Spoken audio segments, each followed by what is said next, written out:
Hola, bienvenidos a Redescubriendo el Cristianismo.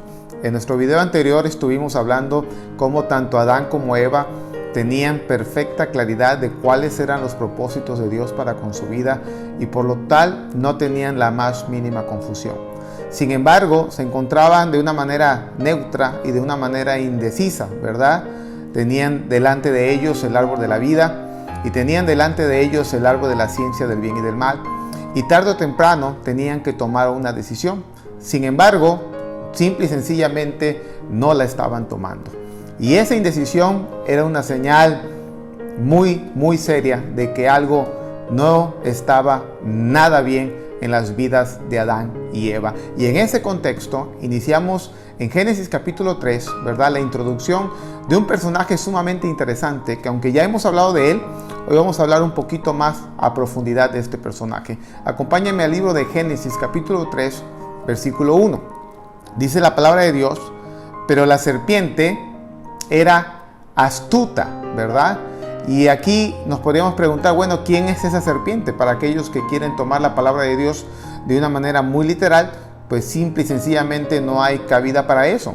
La palabra de Dios nos habla muchas veces de una manera metafórica, de una manera configurada, con muchas figuras de lenguaje. Y aquí la serpiente simple y sencillamente se refiere a Satanás, o que nosotros llamamos también diablo.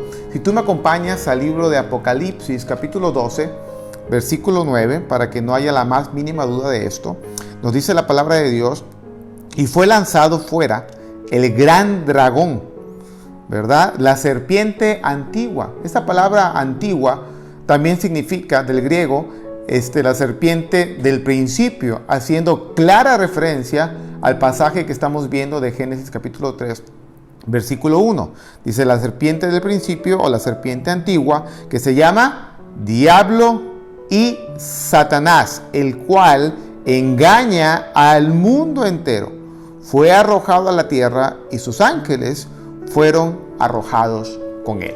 Entonces, este personaje es sumamente interesante porque muchas personas piensan, ¿verdad?, que Dios creó el mal. Dios no creó el mal. Dios creó un ser maravilloso llamado Lucifer, o Lucero de la mañana, que era prácticamente la personificación de la perfección. Sin embargo, en un momento en la eternidad, este ser se halló mal dentro de su interior, se halló mal en su corazón, se halló el orgullo, ¿verdad? Abandonó su posición y se convirtió en un enemigo de Dios. Se convirtió de lucero en tinieblas, se convirtió de verdadero en engañador. Y aquí lo vemos entrar en esta historia, en la historia del Evangelio de Dios, ¿verdad? Como en toda historia, hay personajes buenos y hay personajes malos. Y el personaje central de la maldad en esta historia del Evangelio se llama Satanás, o se llama Diablo, el engañador, aquel que engaña a todas las naciones. Y lo vemos aquí, y nos dice la palabra de Dios que este ser era astuto. Lo que llama mucho la atención es que la palabra astucia es la misma palabra que describe a Adán y Eva de que estaban desnudos, lo cual en forma figurada significa que tenían total claridad, que no tenían la más mínima confusión, ¿verdad? Pero aquí vemos que Satanás era astuto. ¿Qué es lo que la palabra de Dios nos quiere decir? Porque fíjate cómo empieza el libro de Génesis capítulo 3. Dice, pero la serpiente... ¿Qué está diciendo aquí? Está contraponiendo una idea. Es decir, Adán y Eva tenían una sabiduría que viene de Dios, una sabiduría que viene de lo alto, una sabiduría que no se presta a la más mínima confusión, una sabiduría que está llena de amor, que está llena de misericordia, que está llena de Dios. Pero Satanás, ¿verdad?, era astuta. Y lo que nos quiere decir aquí la palabra, que también Satanás tenía una sabiduría. Y aunque prácticamente es la misma palabra, porque una clave del hebreo es que una misma palabra puede tener una connotación, un significado muy bueno y a la vez un significado muy malo, como es en este caso.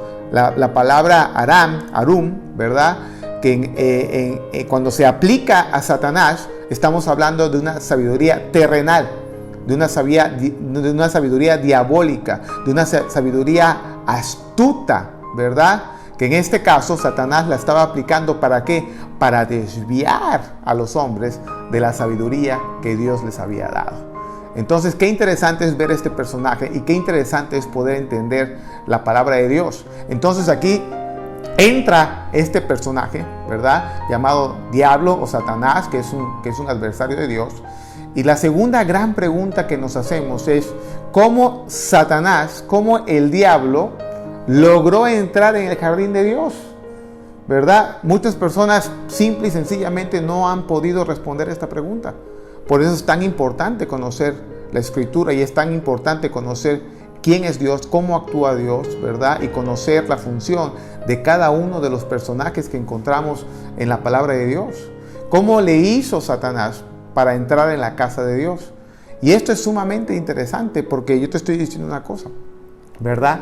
El lugar donde se encontraba tanto Adán como Eva era la casa de Dios, era el jardín del Edén, era el jardín de Dios. Estaba perfectamente resguardado por ángeles, por querubines. Ahí no podía entrar absolutamente nada ni nadie, al menos que Dios lo permitiera. Y con eso te estoy respondiendo a esta pregunta. ¿Cómo logró entrar Satanás a la casa de Dios? La respuesta es muy sencilla. Dios se lo permitió. Y quizá tú abras bien los ojos y digas, ¿pero cómo? ¿Cómo es posible que Dios haya permitido eso? ¿Por qué permitió Dios que Satanás entrara a su casa? Bueno, vamos a revelarte poco a poco por qué Dios lo permitió. Acompáñame antes que nada al libro de Job, capítulo 1, ¿verdad? Versículo 6 en adelante. Y vamos a abrir aquí un panorama al mundo espiritual de cosas que normalmente no podemos ver, pero que la palabra de Dios nos las revela por el Espíritu para que podamos entender esta gloriosa historia del Evangelio. En el libro de Job, capítulo 1, vamos a ver lo que dice aquí la palabra de Dios. Dice, versículo 6, un día vinieron a presentarse delante de Jehová los hijos de Dios, entre los cuales vino también Satanás. ¿Delante de quién? Delante de Dios. Y dijo Jehová a Satanás, ¿de dónde vienes? Respondiendo Satanás a Jehová dijo, de rodear la tierra y de andar por ella. Y Jehová dijo a Satanás, ¿no has considerado a mi siervo Job, que no hay otro como él en la tierra, varón perfecto y recto, temeroso de Dios y apartado del mal? Respondiendo Satanás a Jehová dijo, ¿acaso teme Job a Dios de balde? ¿No le has cercado alrededor a él y a su casa y a todo lo que tiene? Al trabajo de sus manos has dado bendición, por tanto sus bienes han aumentado sobre la tierra. Pero extiende ahora tu mano y toca todo lo que tiene, y verás si no blasfema contra ti en tu misma presencia. Dijo Jehová a Satanás, he aquí, todo lo que tiene está en tu mano, solamente no pongas tu mano sobre él. Y salió Satanás de delante de Jehová.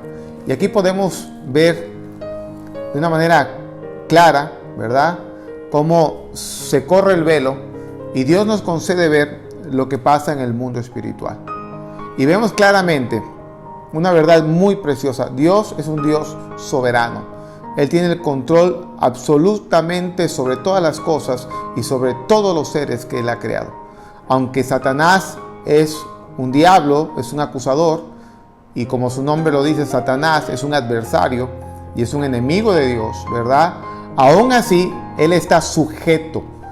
No tiene autoridad por sí mismo. Él se tiene que sujetar a la autoridad de Dios. Y antes de que Él pueda venir a atentar, a probar a un ser humano, tiene que pedir permiso a Dios. Y aquí vemos cómo Satanás tuvo que pedirle permiso a Dios para poder venir y tentar y ser un instrumento para poder probar a Job. Y lo impactante es que Dios se lo permitió.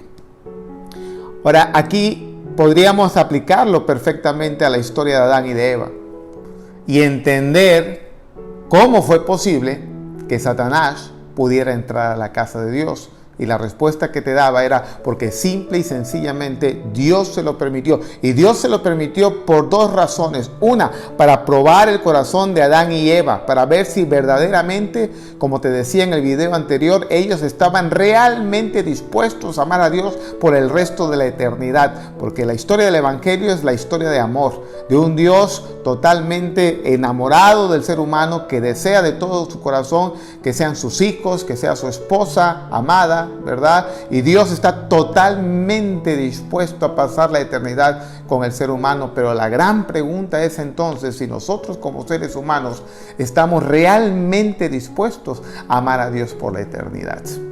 Entonces Dios, al ver la indecisión en el corazón de Adán y de Eva, Dios en su infinita sabiduría, porque tenemos que entender esto es apenas el principio de la historia, apenas estamos entendiendo el Evangelio.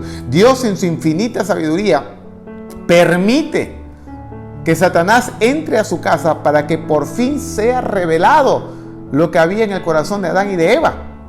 Porque, por decirlo así, las horas estaban pasando, quizá los días estaban pasando, pero Adán y Eva simple y sencillamente no estaban tomando ninguna decisión. Y cuando tú no tomas ninguna decisión en respuesta al amor, eso es simple y sencillamente una muy mala señal. Yo te ponía el ejemplo en la cápsula pasada, ¿verdad? De aquel novio totalmente enamorado que finalmente le propone matrimonio a la novia. Y esta, en lugar de correr a los brazos del novio y decir, sí, mi amor, te amo, ¿verdad?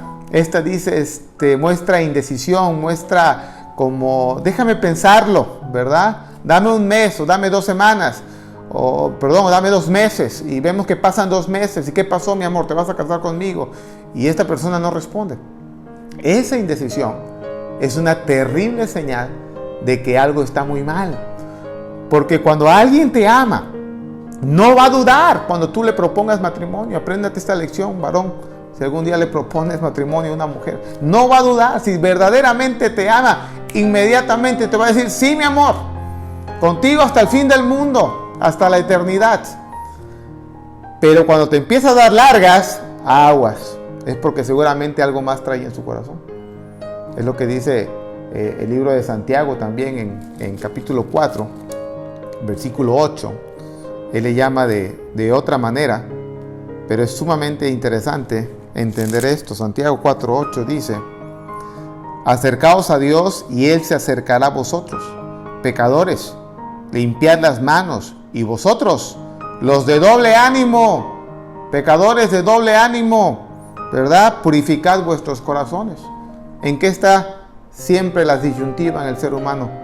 ¿Verdad? Un doble ánimo entre lo bueno y lo malo, entre el odio y el amor, entre una decisión total o una indecisión que a veces parece eterna. Y eso era exactamente lo que Adán y Eva estaban viviendo. Tenían un doble ánimo. Podían ver las virtudes del árbol de la vida y podían ver las virtudes del árbol de la ciencia del bien y del mal. Y ellos se la podrían haber pasado así quizá muchísimos años. Pero Dios no estaba dispuesto a esperar muchísimos años. Porque esa falta de decisión, esa indecisión, ese darle largas a Dios, era una señal de que algo simple y sencillamente estaba muy mal. Y por eso Dios le permitió a Satanás que entrara a su casa, ¿verdad? Para probar el corazón del hombre y para poner fin a la indecisión de Adán y Eva, y que por fin se revelara qué es lo que había en el corazón de estos dos seres maravillosamente creados por Dios. En nuestra próxima cápsula estaremos hablando más de esto.